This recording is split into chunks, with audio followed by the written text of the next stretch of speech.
రాజకీయాల పిచ్చితో జగన్ అమాయక ప్రజల ప్రాణాలు తీసుకుంటున్నారని ఆరోపించారు ప్రభుత్వ విప్ జీవి ఆంజనేయులు. పరామర్శ పేరుతో మరో 2 ప్రాణాలను బలి తీసుకున్నారని మండిపడ్డారు. అంబటి రాంబాబు బారికేడ్లు తోసి పోలీసులపైకి వెళ్లడం ఏంటని ప్రశ్నించారు. కులాల పేరిట రాజకీయాలు చేయడంలో జగన్ డిగ్రీ చేశారని అన్నారు. గత ముఖ్యమంత్రి ఈరోజు శవ రాజకీయాలు మానుకోలేదు. తన స్వార్థ రాజకీయాల కోసం, శవ రాజకీయాల కోసం 2 నిండు ప్రాణాలు బలవటం చాలా బాధాకరం.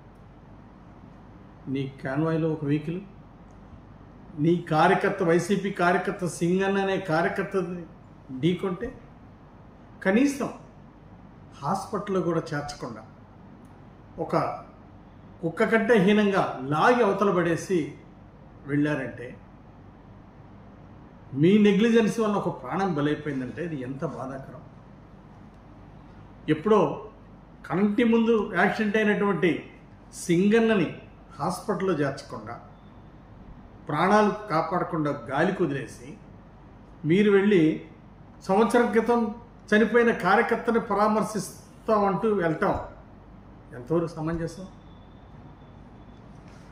అంటే మానవత్వం ఉందా?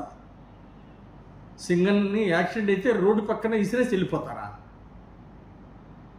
మీ కార్యకర్తల విషయంలో కానీ కనీసం ఒక మానవత్వం, ఒక మనిషి అనేది కూడా ఆలోచించకుండా అట్లా చేస్తారా?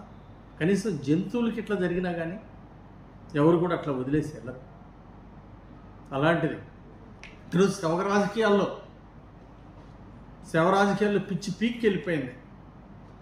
అందుకోసం మరి నాగమల్లేశ్వరరావు చనిపోయినప్పుడు బెట్టింగ్ పెట్టి డబ్బులు నష్టపోయి చనిపోయాడు. దేనికి? వైనాట్ 175 అని చెప్తే, వైనాట్ 175 అంటే 11 సీట్లు వస్తాయని తెలియదు పాపం నాగమల్లేశ్వరరావుకి.